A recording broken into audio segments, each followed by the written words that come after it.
તો કેમ છો મિત્રો, welcome to my YouTube channel. આજના વિડીયોમાં હું તમને જણાવવાનો છું કે જીઓના એર ફાઇબરની અંદર રિચાર્જ કેવી રીતે કરવું। તો આપણા રિચાર્જમાં તો પહેલાં એક સ્પેશિયલ ઓફર છે। આપણે 707નું રિચાર્જ કરવાનું છે, એમાં 1 મહિનાની સામે 1 મહિનો ફ્રી લેવાનો છે। તો 707માં 2 મહિનાનું રિચાર્જ કેવી રીતે કરવું, તો આજના વિડીયોની અંદર હું તમને સંપૂર્ણ માહિતી બતાવવાનો છું કે 707ના રિચાર્જમાં 2 મહિનાનું રિચાર્જ કેવી રીતે કરવું। તો સૌપ્રથમ તમારે પ્લે સ્ટોરમાં જવાનું અને અહીંયા માય જીઓ એપ્લિકેશન ઇન્સ્ટોલ કરી લેવાની। ઇન્સ્ટોલ કરીને એપ્લિકેશનને ઓપન કરવાની છે। જેવી તમે માય જીઓ એપ્લિકેશનને ઓપન કરશો એટલે આ રીતનો ફ્રન્ટ પેજ આવશે। એમાં અહીંયા હોમ ફાઇબર એન્ડ એર ફાઇબરનું ઓપ્શન છે, તો એમાં જવાનું। તો અહીંયા જો તમારું પહેલેથી એકાઉન્ટ એડ કરેલું હોય તો બરાબર છે, જો એકાઉન્ટ એડ કરેલું ન હોય તો કેવી રીતે એકાઉન્ટ એડ કરવું ચાલો એ પણ બતાવી દઉં છું। અત્યારે મારું એકાઉન્ટ એડ કરેલું છે, પણ આપણે આ એકાઉન્ટમાં રિચાર્જ નથી કરવાનું, આપણે બીજામાં કરવાનું છે। તમારું એકાઉન્ટ એડ કરવા માટે અહીંયા સ્વિચ એકાઉન્ટ નામનું એક ઓપ્શન દેખાય છે, એમાં જવાનું। સ્વિચ એકાઉન્ટના ઓપ્શનમાં જઈ અને અહીંયા નીચે ઓપ્શન આવે છે લિંક ન્યૂ એકાઉન્ટ, તો આ લિંક ન્યૂ એકાઉન્ટવાળા ઓપ્શનમાં જવાનું। લિંક ન્યૂ એકાઉન્ટના ઓપ્શનમાં જશો એટલે ઘણા બધા ઓપ્શન આવશે, એમાંથી આપણે આ જીઓ ફાઇબરવાળું સિલેક્ટ કરવાનું અને આમાં તમારો જે રજિસ્ટર મોબાઈલ નંબર હોય ફાઇબરમાં એ મોબાઈલ નંબર તમારે અહીંયા એન્ટર કરવાનો છે। મોબાઈલ નંબર એન્ટર કરીને અહીંયા જનરેટ ઓટીપી લખ્યું એના ઉપર ઓકે આપવાનું। જેવું તમે જનરેટ ઓટીપી ઉપર ઓકે આપશો એટલે તમારા રજિસ્ટર નંબરની અંદર ઓટીપી આવશે। ઓટીપી આવે એ ઓટીપી અહીંયા તમારે એન્ટર કરી દેવાનો છે। ઓટીપી એન્ટર કરશો એટલે તમારું એકાઉન્ટ એડ થઈ જશે। હવે જો એક કરતાં વધારે એકાઉન્ટ હશે તો તમારે અહીંયા સ્વિચ એકાઉન્ટના ઓપ્શનમાં જવાનું અને અહીંયા જે તમારું એકાઉન્ટ હોય એને સિલેક્ટ કરવાનું।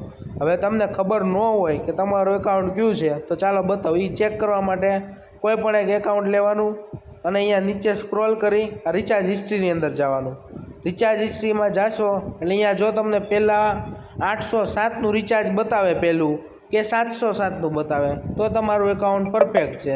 જો બીજા કોઈ તમને એમાઉન્ટ બતાવતા હોય, 600 બતાવતા હોય, 500 બતાવતા હોય તો તમે ભૂલથી બીજું એકાઉન્ટ એડ કરેલું છે, એટલે પહેલાં એકવાર એ વેરીફાઈ કરી લેવાનું। અહીંયા આપણને 807 રૂપિયાનું પહેલું રિચાર્જ બતાવે છે। તો હવે રિચાર્જ કરવા માટે અહીંયાથી બહાર નીકળી અહીંયા રિચાર્જના ઓપ્શનમાં જવાનું।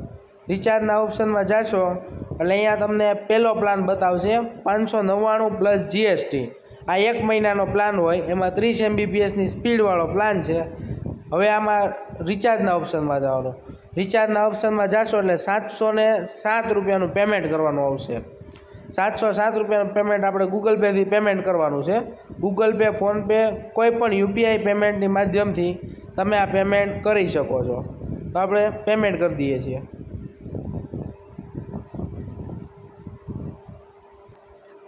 જોઈ લો મિત્રો, આપણે 707 રૂપિયાનું પેમેન્ટ કરવાનું છે।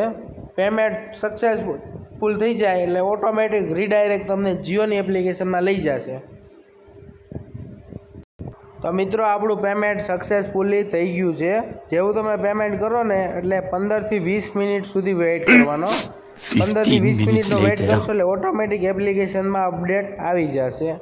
એપ્લિકેશનમાં અપડેટ આવી ગયું। હવે હું તમને મિત્રો એ બતાવું કે બીજા મહિનાનું રિચાર્જ કેવી રીતે મેળવશું, કારણ કે આપણે જે આ રિચાર્જ કર્યું એ તો 707માં 1 મહિનાનું રિચાર્જ કર્યું।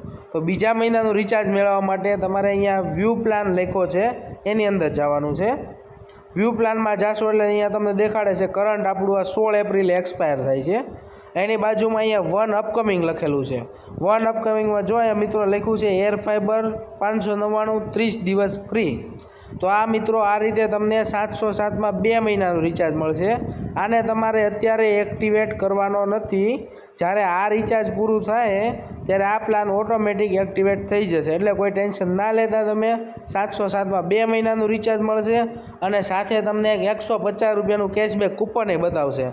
તો કૂપન જોવા માટે અહીંયાથી બહાર નીકળી થોડુંક નીચે તમારે સ્ક્રોલ કરવાનું, અહીંયા વાઉચર લખેલું છે એમાં જવાનું છે।